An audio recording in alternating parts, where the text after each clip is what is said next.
Bloomberg Audio Studios. Podcasts, radio, news. The Stock Movers Podcast, your roundup of companies making moves in the stock market, harnessing the power of Bloomberg data. Now, let's check in on some of the individual stocks on the move today here in Europe. I'm Caroline Hepker. We're joined by Bloomberg's breaking news editor, Chloe Millay. Good morning. So let's talk about the Italian bank UniCredit, which has raised guidance. So tell us more. This is a very interesting, important bank led by Andrea Orcel. Yes. So UniCredit lifted its profit guidance, as you said, and it also said that it plans to return at least 9.5 billion euros to shareholders this year. So that really lifted the shares this morning. That made investors quite happy, obviously.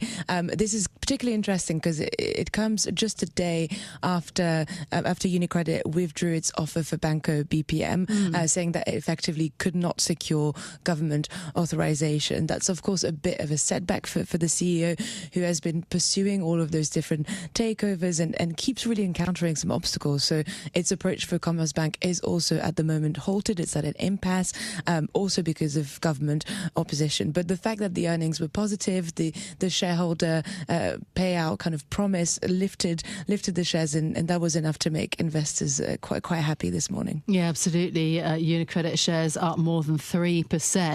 Dassault Aviation. Now, this is a very different story. Their share price down significantly. Why? Yeah, so Dassault Aviation sells both business kind of private jets and then military jets. So the defense division, the military jets side of things, is doing well. The order intake is solid. The outlook is positive.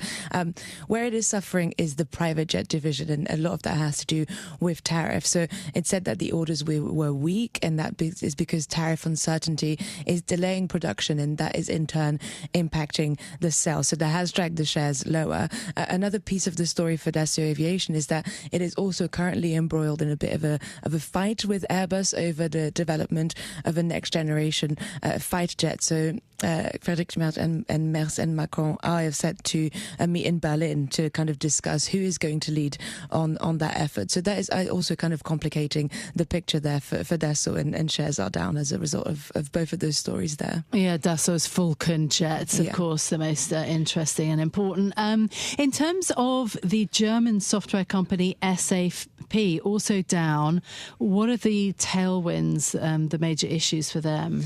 Yeah, so SAP is Europe's most valuable company, so obviously anything that it does is closely watched. But this morning, the earnings were a bit of a mixed bag. So there was growth in the cloud and software sales, but it was less than what analysts had expected. And then crucially, and what's kind of led to the weakness in the stock this morning, is that the company mentioned tariff uncertainty, which is kind of feeding through into customer hesitancy, of course, and kind of clouding the general outlook. SAP is generally not as dramatically exposed as some other stocks could be to the tariff issue. Customers that decide to move to the cloud usually do that in kind of multi-year projects. That takes a while. It usually, can't be really dialed back super quickly. But tariff uncertainty is still kind of clouding the outlook generally. And then another thing that is really important for SAP is the currency headwinds that it's facing. So especially a weak dollar, given that its largest market is in the US. So it expects currency effects to hurt growth in the cloud segment by 3.5 percentage points. And analysts are saying that, it needs to kind of keep an eye on how much of those currency headwinds can impact the outlook going forward as well. The Stock Movers Podcast from Bloomberg Radio. Check back with us throughout the day for the latest roundup of companies making news on Wall Street. And for the latest market-moving headlines, listen to Bloomberg Radio live. Catch us on YouTube, Bloomberg.com, and on Apple CarPlay and Android Auto with the Bloomberg Business app.